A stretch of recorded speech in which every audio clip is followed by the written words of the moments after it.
They don't want existence of our Western civilization just because of our values. Values of democratic decision making, democratic elections, freedom of choice, freedom of speech, rule of law and human rights, social equality and justice. Our values, it's values of progress, prosperity, peace, and love. Their values are values of hate, poverty, violence, slavery, and war. So we must protect our values.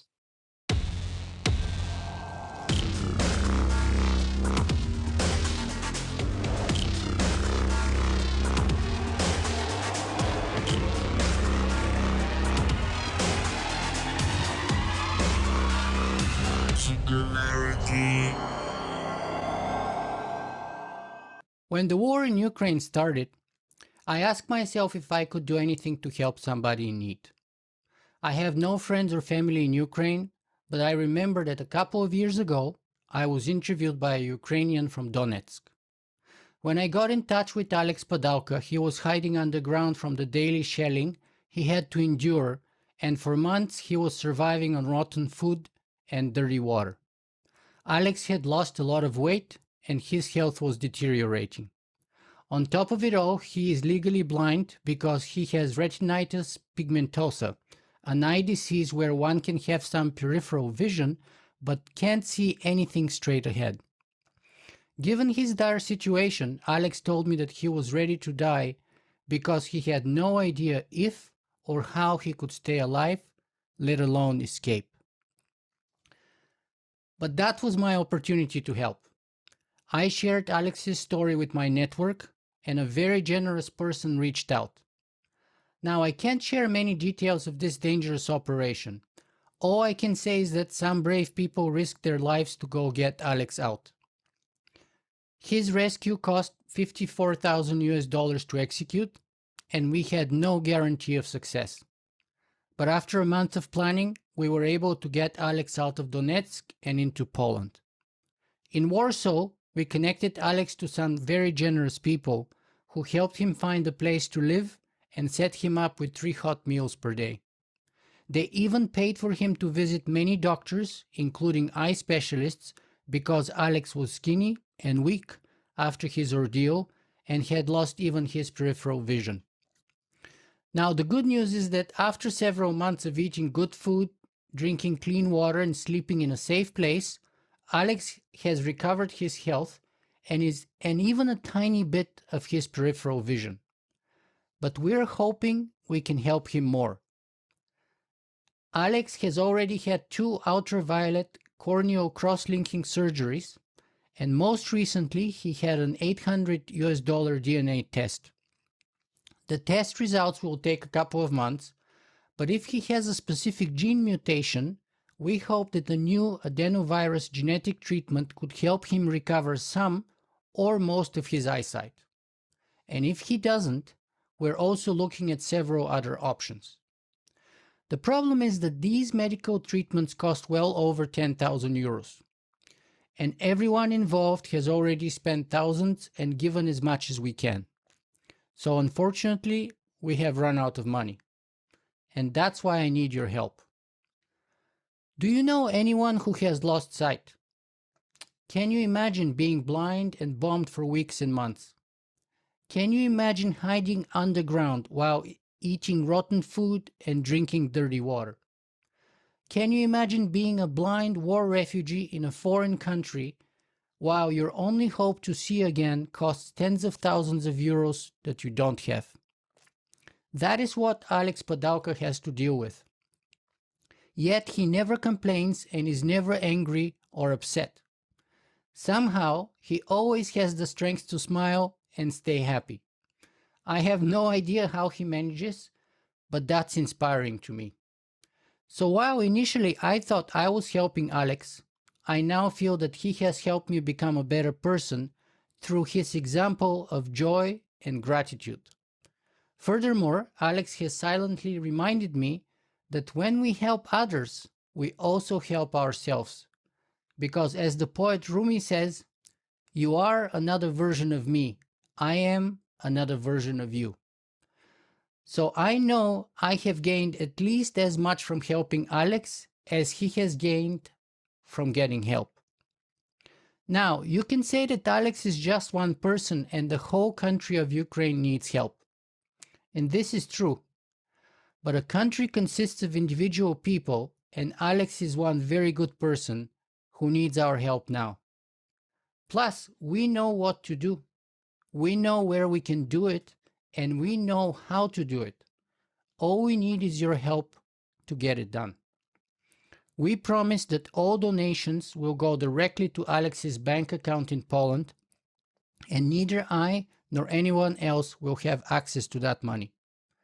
Thus, with your help, I believe that a month from now, right on time for Christmas, and in the spirit of giving, we can give Alex the chance to see again.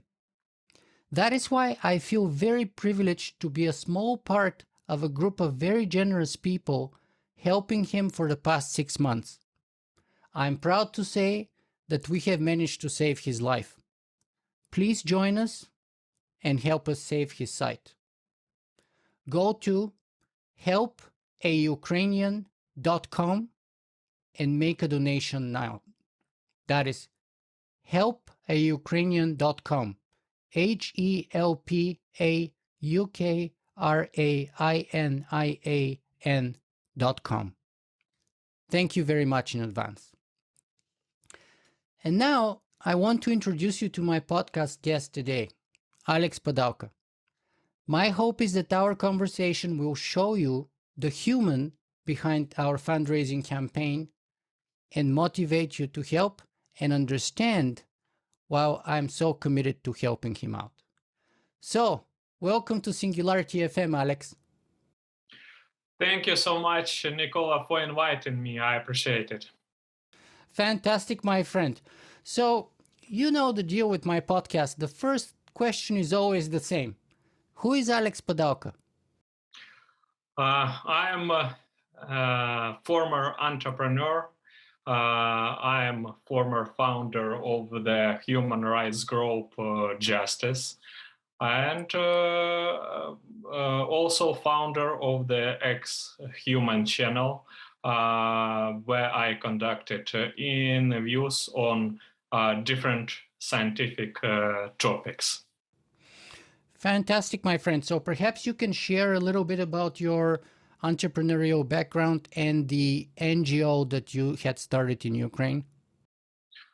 Yeah, it was a human rights group, and my field of expertise was commercial law, different deals with property, real estate, especially with Ukrainian lands.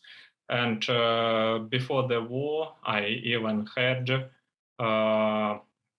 several lawyers. I employed them to my human rights group, but their field of expertise were different than mine. It was civilian law, criminal law, and and also commercial law.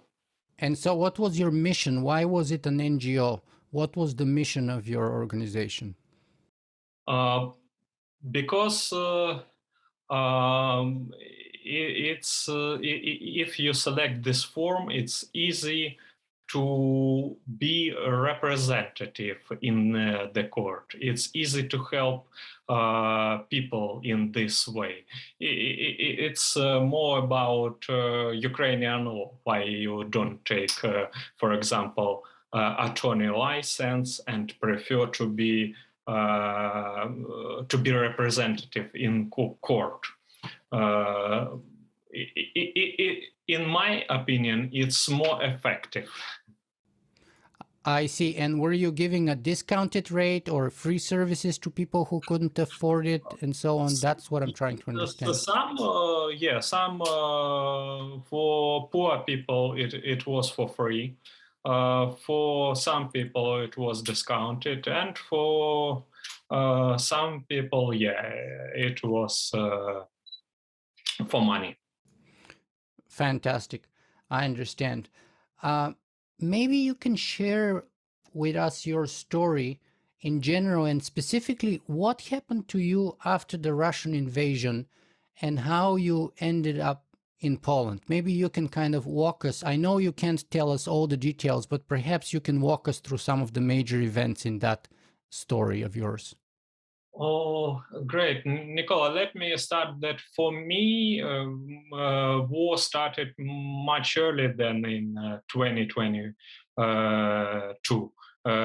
For me, war started in 2014 because Russian forces occupied and annexed Crimea Peninsula in this year, and my hometown city, Donetsk city. So I faced with what people here now around the globe in 2014, and it changed drastically whole my life. And I started to, let's say, rebuild everything. Mm-hmm. And then in 2020, did the situation deteriorate? And when I got in touch with you, you were kind of already hiding underground and not having access to clean water, eating kind of rotten food. You were kind of determined or already kind of decided how to meet your death, my friend, based on your communication. Can you share with us what was the situation that you were facing at that time when I initially got in touch with you? I was on the occupation territory, and I needed to visit occupation territory many times because I had my grandparents on this territory, and they didn't want to relocate. And elderly people don't want to relocate, and they need help. Without this help, they can die. And I cared about my grandfather and grandmother. And roughly in February, Russians closed all checkpoints, and already wasn't possible to escape from this territory. So you got stuck? Yeah. And they started to catch every man on the street and to push them to go to the army. To fight for the Russians, you mean? Correct. And they didn't care about are you, for example, person with disability or not. They say in their slang it sounds like meat for gun. So they use people like a shield. Cannon fodder. Yeah, correct. And also it was very difficult. Don't faced with their patrols, but I've been a local person and know all the streets, and it helped me. Also, they didn't have enough military personnel to control all streets. So for example, on this street they have soldiers, on the other they don't have soldiers. But when you for months is under heavier artillery strikes and air jet strikes. It's, let's say, effect on your health, and it doesn't matter are you mentally strong person or not. Well, it affects your health. I can see that, but I think you're one of the strongest people, mentally speaking, that I've seen in my life, my friend. I'm sure it's come at a price, but based from what I've seen so far, mentally speaking, you handle that better than most people, I could imagine. Yeah, I think it's first it's just my nature. Secondly, you know, I used to be a football referee, professional football referee. So I had some special preparation also when I studied at my first university, Donetsk National Technical University. I graduated military department, and it was something like Israeli approach to military service. And yeah, when you study at university on the weekdays and on the weekend, you are going to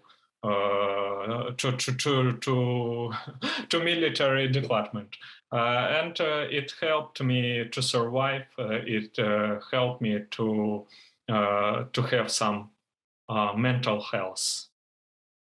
Mm-hmm.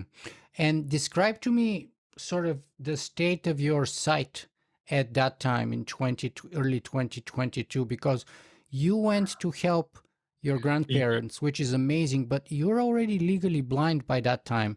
And for those who may know or may not know of our viewers and listeners, retinitis pigmentosa is a genetic degenerative disease. And so it starts slowly and then it progressive degeneration in time. So how much were you able to see then when you went to help your grandparents and so on, and how much are you able to see now?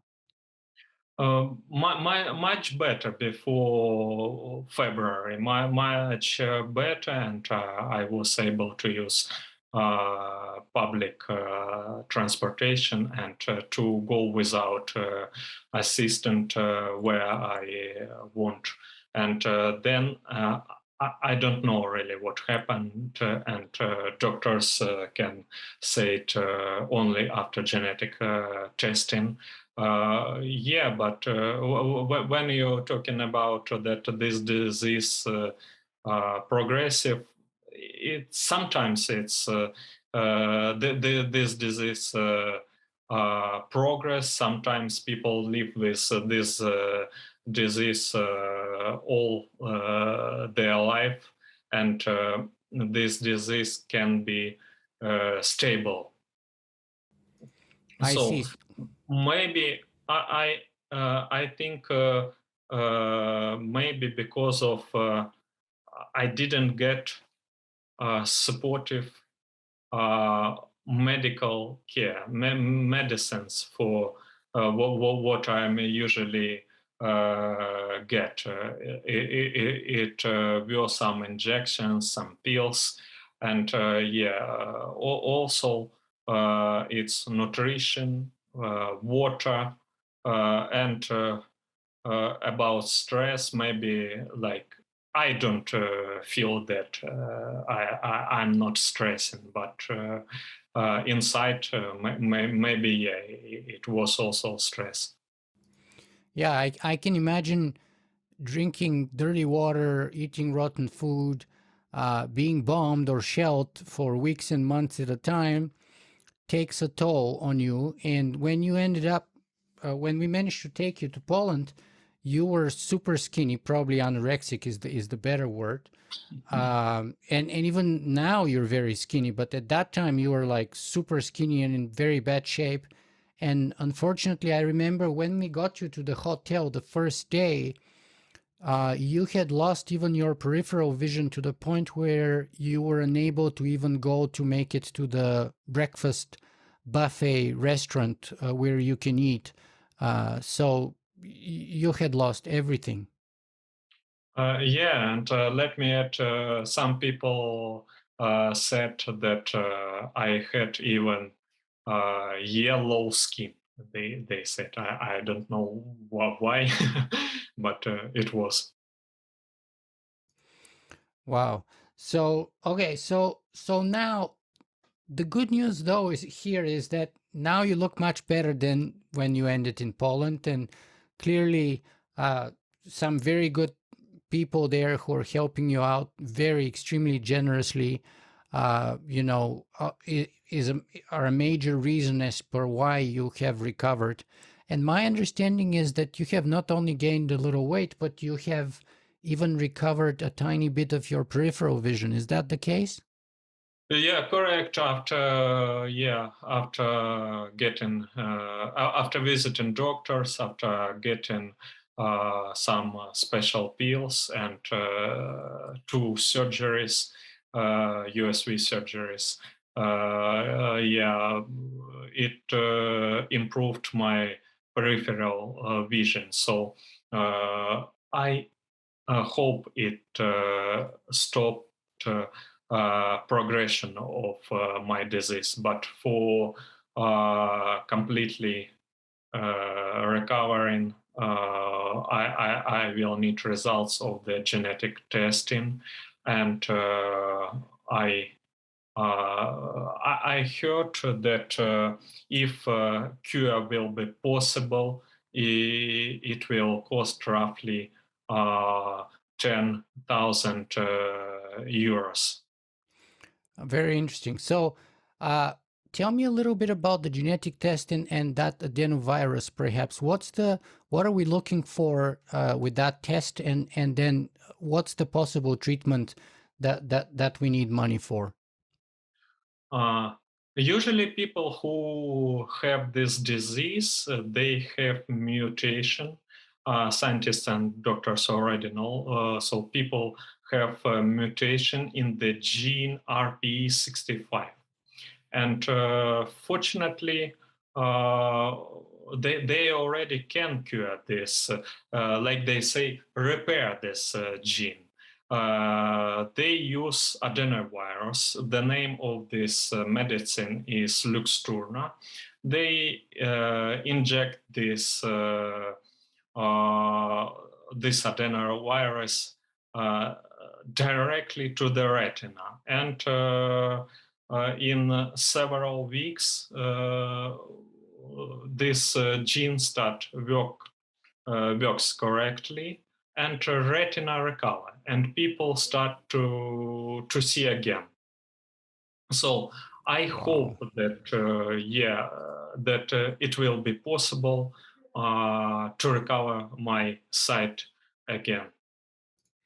Wow, that sounds like an incredible kind of a miracle treatment, really. Yeah, yeah, it's. Tell me, Uh, how would you it's not a fantastic now. It's just a science. Yeah, and by the way, that jives very well with your other interest in transhumanism and your ex-human store that you have developed. And for those of our viewers and listeners who may not be familiar with Alex's work before, Alex even works as IT professional. He has many skills and many interests, including NGOs. As we discovered, he's a former soccer referee, but he also works on IT websites, believe it or not, despite his disability condition, because he has these very special glasses that he wears, and they allow him to kind of see with the periphery of his vision. And then the result of that is that with, I can imagine 10 times the labor and the time invested than a normal person. But at the end of the day, he's even able to design websites both at the front end and also at the back end to create a marketplace for products and stuff like that, which is absolutely incredible to me and a testament to your patience, my friend, and your commitment and dedication. But let me ask you this. How would you feel if we're able to raise 10,000 euros for you by Christmas or so? I can even describe my feelings. I will be so happy because it's a chance for me. Will be chance for me to drastically change all my life, to see again and to live normal life and to be more contributive to humans' development. So I will be more effective. It's what I really want.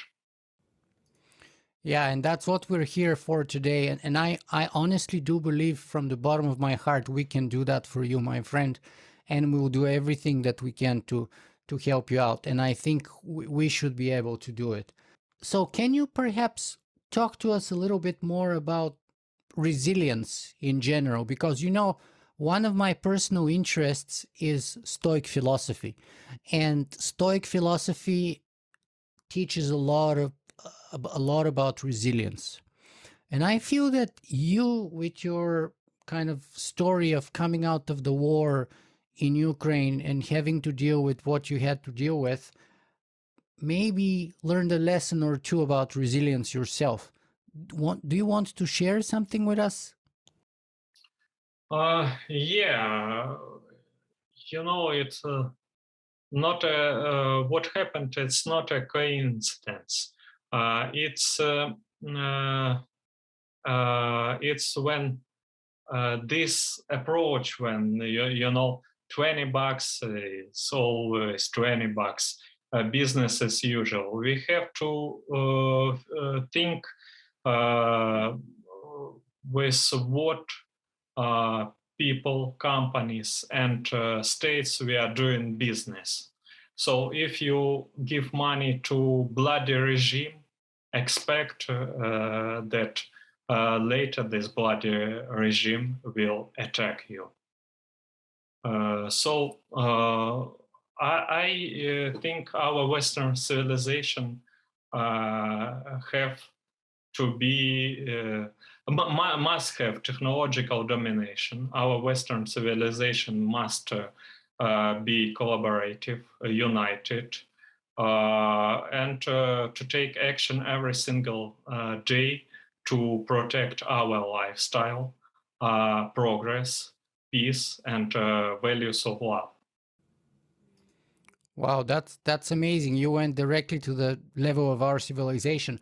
But at the personal level, what's the perhaps most useful lesson that you learned as a human being, as an individual who had to face war and consider his death, violent death perhaps during that war, not perhaps for sure.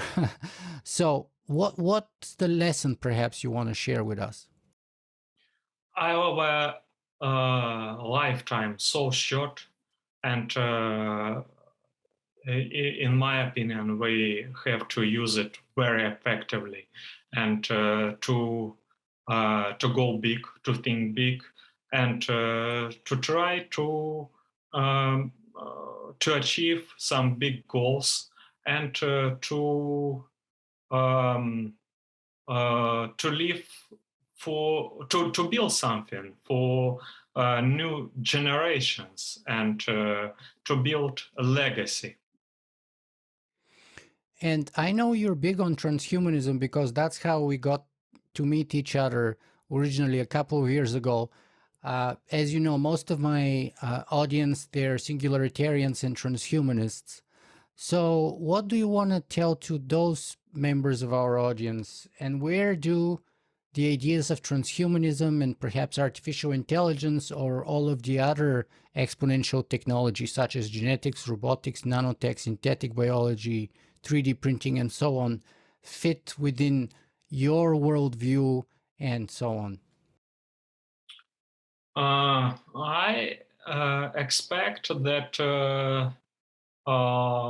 lots of people from transhumanist community or even communities will be more active, not only speaking about that we will have bright, beautiful future.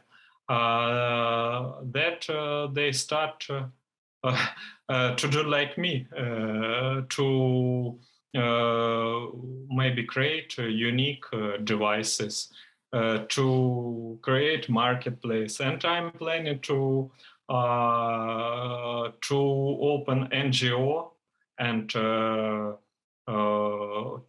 hold sport event for people with disability, but later it won't be only people with disability, it will be enhanced people. Yeah, that's very interesting, and that kind of So, preempted my next. sorry, Nicola, for interrupting. I expect that they will put all their theoretical knowledge into practice. Oh, that's very well said, my friend. That's very well said. And that's, by the way, one of among many reasons as per why I decided to try to find a way to help someone who's been impacted by the war. Because, you know, my two major interests are technology and ethics. And I thought that, you know, I'm making a difference with my podcast and with my keynote speaking and stuff like that. But it's a little bit kind of alienated. That kind of an impact is alienated from me because there's sort of a separation between my work and the people that I'm touching and connecting with. But in this particular case with you, um, and that's the reason why I decided to do it in the first place, is because I felt that my kind of theoretical work on technology in general, on ethics in general, needs to be applied practically in the real world and have real measurable impact in helping someone uh, stay alive if possible, and hopefully even the next step even better, because saving someone's life is nice, it's amazing, but often it's not enough, unfortunately. So not only staying alive but helping them out and giving them a better chance of recreating and rebuilding their life which was destroyed by war or some other disaster. And so that was kind of like my personal motivation and my desire to help you. And so I want to even say thank you for being such an inspirational person to be helped, because I honestly feel that you've given me at least as much and maybe more than what we have been able to give you. Nicola, thank you so much for this opportunity. I really appreciate it, and I will do my best uh, to give you and other people more in returning. You're amazing, my friend. So let me ask you the last couple of questions here. Sure. What is your plan for the future? So let's say we're successful to raise money for you, which I believe we can be and we will be. Uh, and let's say 6 months or a year from now, what's your plan for the future? It's health recovering, and I'm going to, like I said, uh, to develop more my marketplace, what will serve for uh, for people who wants to accelerate human beings' evolution. And also additional to that, I'm building whole ecosystem. I'm going to establish world sport organization for augmented humans. And here is I want also to uh, get together engineers, scientists, doctors, athletes, entrepreneurs, and thinkers that to help people with disability, and not only people with disability. And I expect that this new kind of sports also will accelerate our evolution. Alex, we're hoping here for the best for you, but I have to ask you because a good futurist prepares for all kinds of future, from utopia to dystopia, from the best to the worst. So we have a very good plan. What happens to you if you have that specific gene that you mentioned, RPE65, I think it was. Uh, but what happens if you don't have that gene? Then what do we do? What are the options? Firstly, I expect that anyway, in several years, treatment will be available because I know already in Sulzbach in Germany, they applied to Brussels Commission uh, documents. These documents say that in this eye hospital, they will be able to treat almost all